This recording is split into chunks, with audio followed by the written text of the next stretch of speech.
Welcome to Talent Buzz, where I talk with SaaS companies on how they are doing their talent acquisition.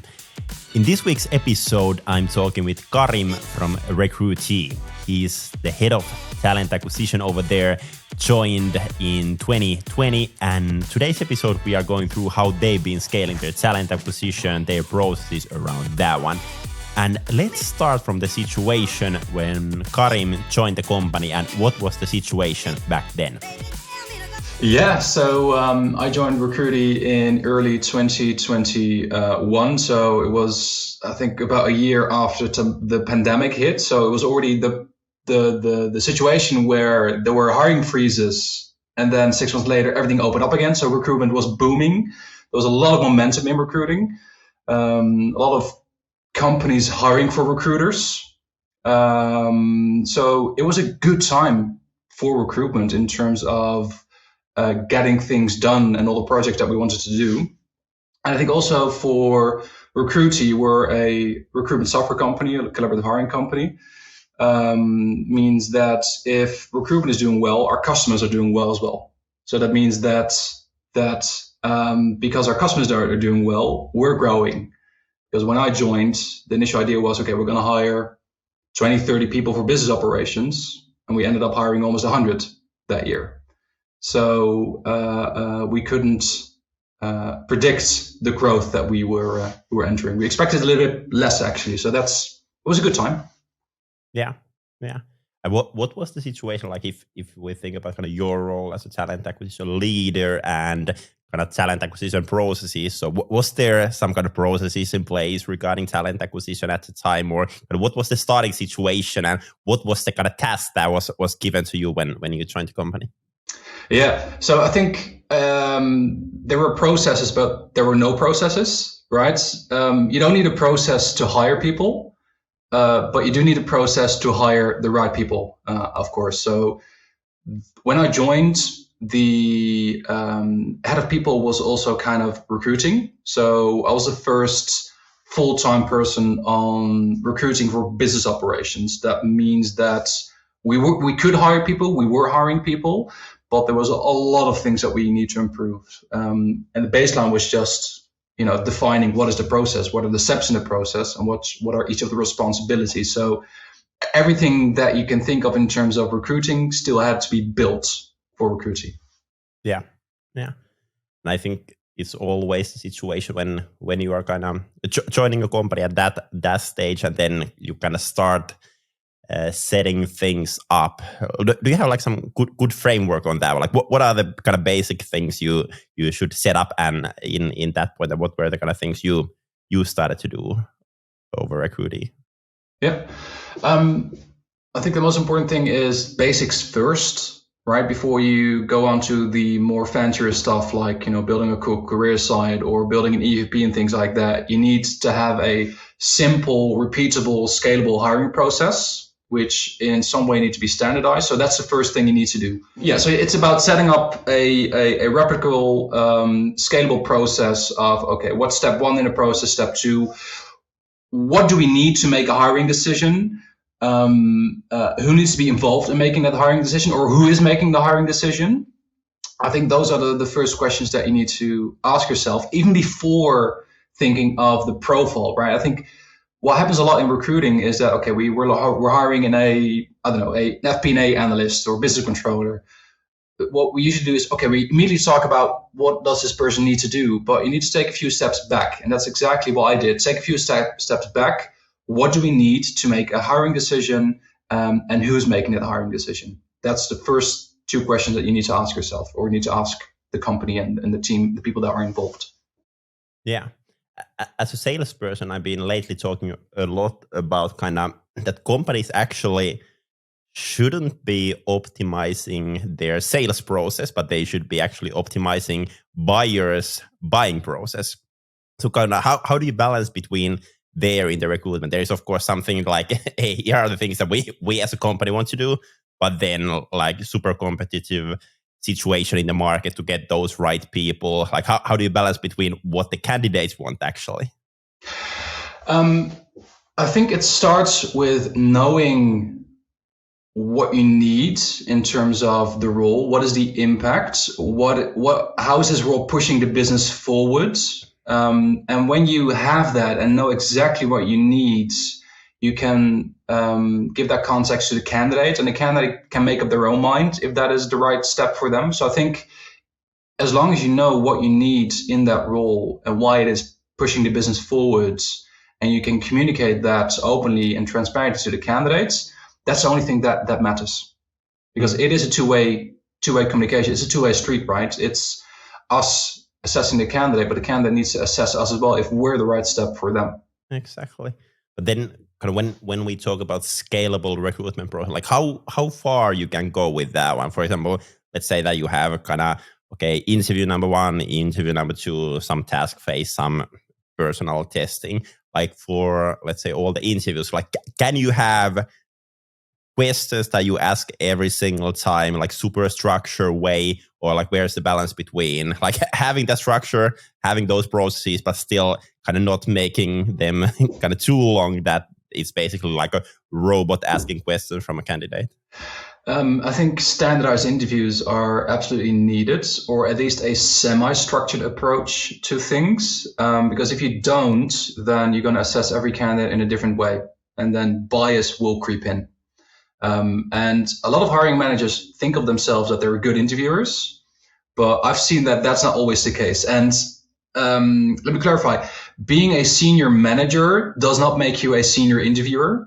I've seen directors and C-level doing absolutely bad interviews and asking bad interview questions.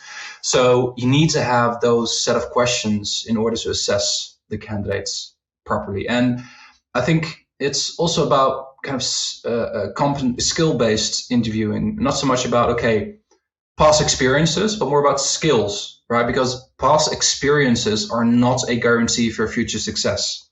And I think I've seen that a lot of times happening, that you hire people that have the experience, but they're not always successful, but because the context matters as well. Exactly. And I think it's quite surprising that when someone becomes a manager, it's suddenly kind of expected that now this person knows how to do hiring, how to do recruitment, and it's like skill you really need to learn and master. And for example, when I was kind of my last job first as a salesperson, but then head of sales, and then suddenly I started to recruit people, and it was so hard. Like I had no experience on that one, and then like there was of course like sparring and stuff like that from other kind of hiring manager, but there wasn't any kind of proper training on how to do recruitment. I think that's kind of super important that you support hiring managers on those kind of things. Do you have anything like kind of structured in place in Recruitee around that topic? Like how do you support those hiring managers? Yeah, so we did a training course last year called License to Hire, because in theory, you need to have training and need to have a license to properly hire people. So we did a training on our collaborative hiring process and what are the expectations from the recruiter perspective and from the hiring manager perspective. Kind of the 8 steps to collaborative hiring. And we did a training on interviewing, on, hey, this is how you should structure your interview. And we're currently working on a new interview program for all the hiring managers, where we also take into consideration, okay, somebody's becoming a new manager.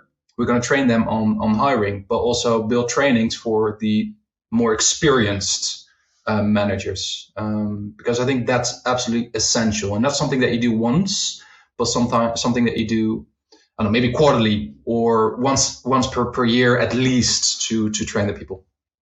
Exactly. And I think it's important to kind of collect feedback for those hiring managers as well, because I think, of course, you can be saying something for them like, hey, you should be doing this better, or you should be doing this better. Yeah. But at least from my kind of experience, the best way is actually to collect the feedback from candidates. And when they get kind of direct feedback from candidates, like, hey, this was super good, and this is something where I, as a candidate, felt uncomfortable, I think that's one of the best ways to really make them understand, like, hey, here are things you should be focusing on. Yeah, especially that feedback is a good thing. I think we as recruiters in my team, not always, but in a lot of cases are part of the first business interview with the hiring manager. And that's not only to help assess the candidates, but also give feedback to the hiring manager. And what we always try to do is kind of a post-mortem after a hiring process. So a hiring process is done, we've hired the person. Let's take a look back. What do we do well? What can we improve on? Because sometimes recruitment is kind of taken for granted, right? Sometimes there's a growing complexity, and we need to be conscious about that. Even in this a situation where there are more hiring freezes and a lot of stuff is happening in the world. Now is also the time to use the time that you have, if there's a hiring freeze, to improve everything, of course. But that's a whole different topic, of course. Yeah, agree on that one. But then we could talk a bit about kind of building the talent acquisition team itself. So can you quickly walk us through basically the journey that you went over there, like hiring people to your talent acquisition team, what kind of people you brought in, why, when, and so forth? Yeah. So I joined in February last year, and then we quickly found out that I couldn't hire all the people by myself. And I think that was quite an interesting moment also for me, deciding when do you need to start building the team, right? Because initially I had the feeling, I can do it by myself, right? So I can do it with the hiring teams. And so I was really conscious of, when are we going to reach that point that we need more help? And that was, I think, after a month or 2 months of me joining, where we first started with a freelancer. So we can, quickly achieve our hiring goals. But a freelancer in itself wasn't enough. So we got and we got a permanent recruiter on board. So within 2-3 months of me joining, we had already 3 people in the team.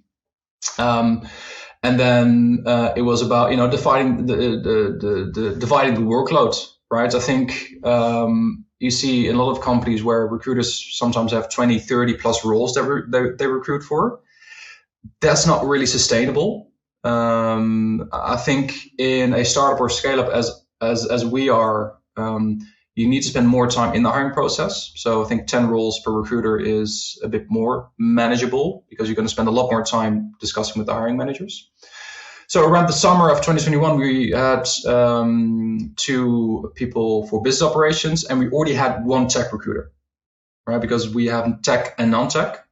And then later in the year, we saw, hey, tech recruitment is increasing as well. So we're going to need another tech recruiter on board to manage it. So early this year, we had 4 recruiters plus me taking control of the recruitment.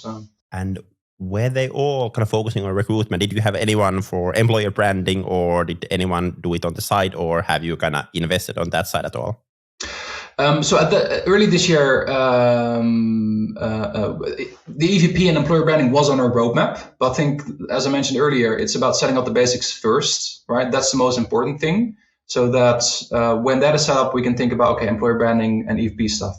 Now we have, since a few months, one of our recruiters was internally promoted to employer branding project manager. So now we have a dedicated full-time FTE on employer branding, on managing projects. So our team now consists of 4 recruiters plus a project manager.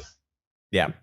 And are all of those recruiters doing basically full cycle recruitment all the way from sourcing to kind of closing the candidates?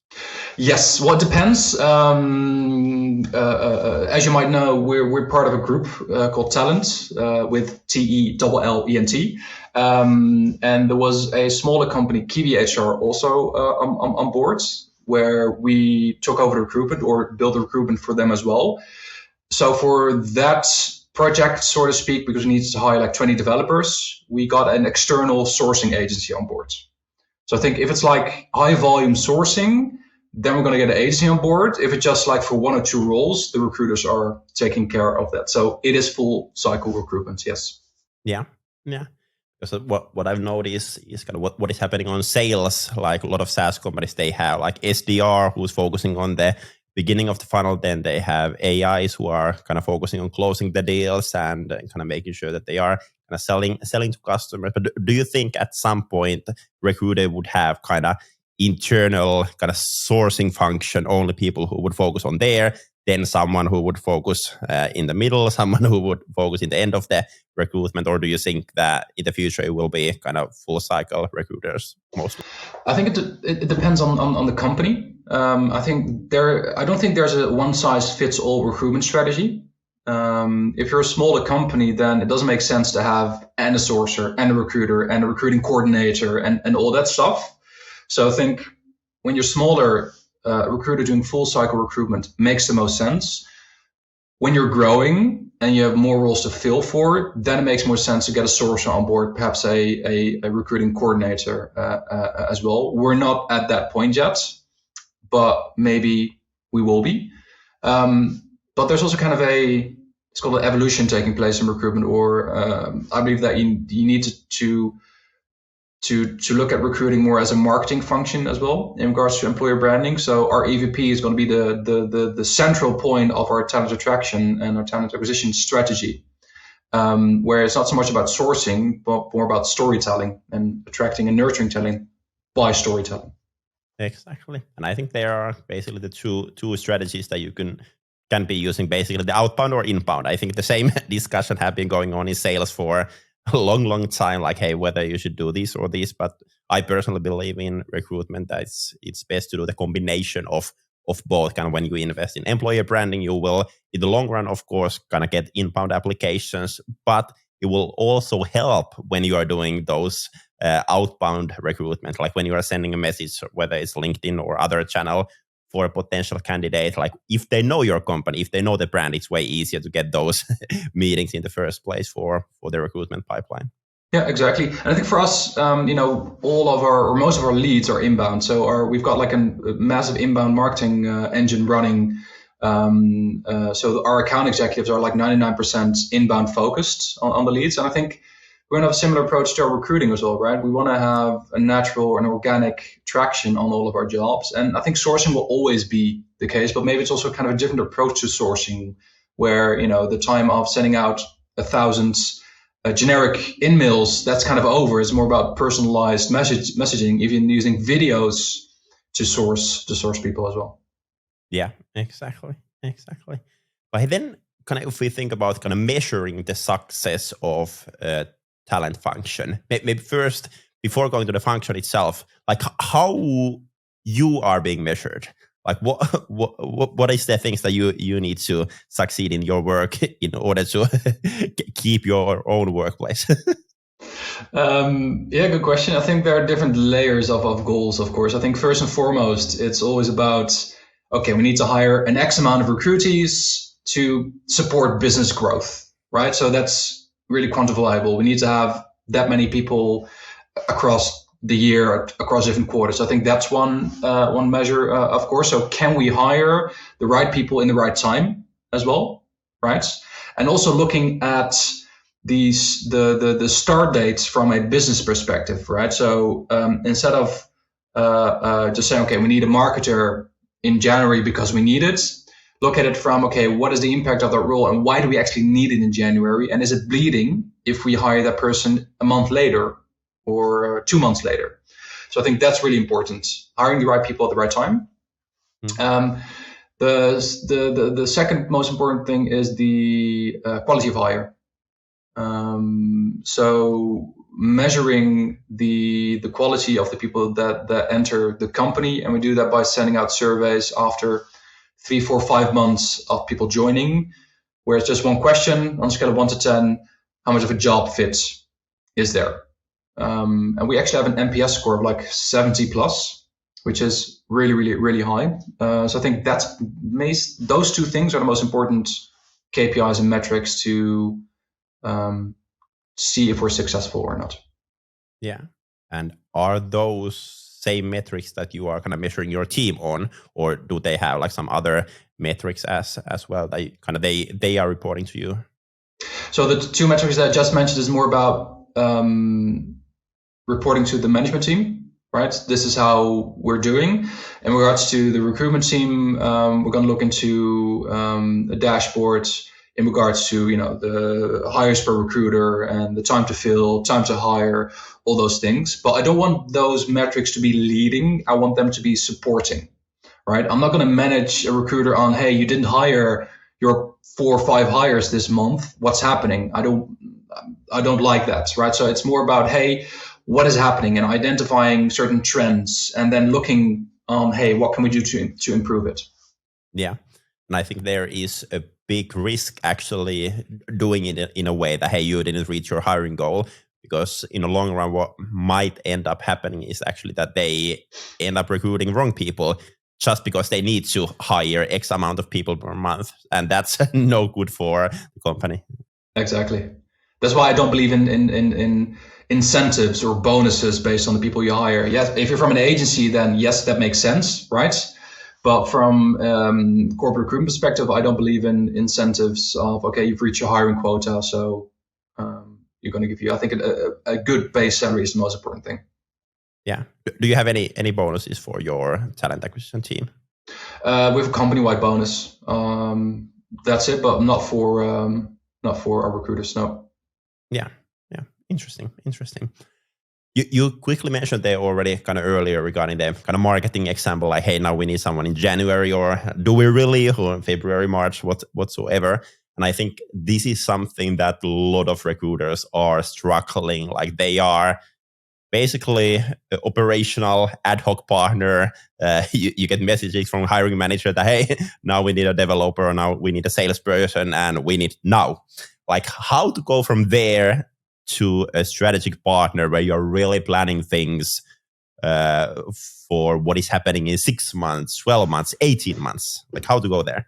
Yeah, that's a good question. I think it starts with the person responsible for recruitment, right? Because if you're a recruiter, then sometimes it can be, and you're part of perhaps a little bit bigger organization, it can be difficult to influence the bigger processes behind talent acquisition, because it's also a mindset shift that should happen on director level, on C level. And it all starts with perhaps 2 things.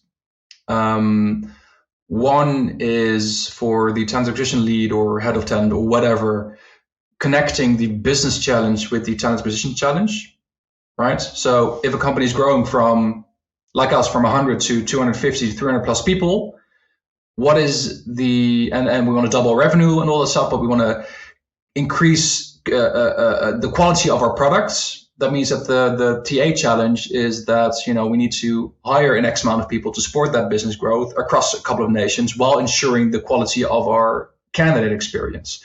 So I think it is connecting the business challenge with the talent acquisition challenge. I think that's step 1. I think step 2 is also, when building the headcount, let TA be involved in it, because there's a massive difference between a wished for headcount and something that is realistic, right? Someone from TA needs to say, okay, you want to hire 100, 200, 300 plus people, and they need to be involved in what they need for that, right? And I think they can never say, I can't do it, but the question is, what do they need? So if you want to hire 300 people, this is what I need from talent acquisition perspective to make it happen. So they need to be involved early stage in building the headcount. And that's also how we do that, Recruitee. Yeah, sounds good. And lastly, one more question. Like, now the market is changing. A lot of companies are on hiring freezes and all that. Like, where do you think kind of recruiters or talent acquisition leaders should be focusing right now? Like, if they are on a hiring freeze, like, where to use the time?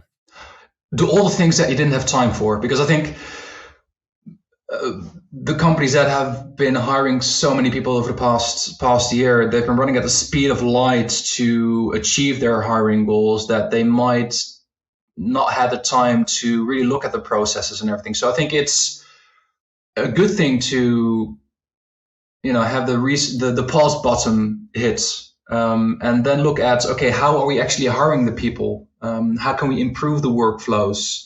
How can we set up our EVP and do more employer branding activities and prepare for that for when hiring opens up again?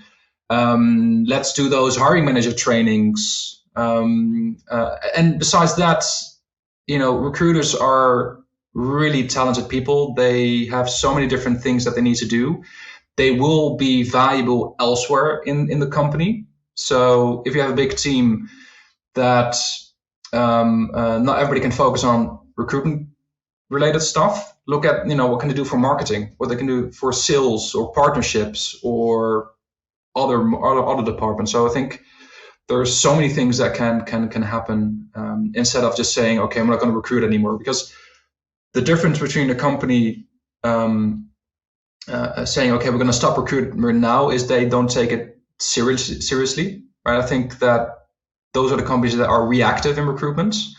But the companies that say, okay, we're going to hit the pause button, improve what we need to improve from a recruitment perspective so that we're ready for when it opens up again, that's more like recruitment being a strategic pillar to the organization. And that's a wrap for today's episode. Thank you so much for listening. Hopefully you got a lot of good ideas about SaaS talent acquisition. If you enjoyed the episode, feel free to share it on your social so others can hear it too. And if you have a topic in mind that you would like me to cover in this podcast, share it with me as well. I'm Samuli, CEO and co-founder in TalentBee, where we help fast-growing SaaS companies in their talent acquisition. Make sure to follow us, make sure to follow this podcast, and have an awesome week. Bye-bye.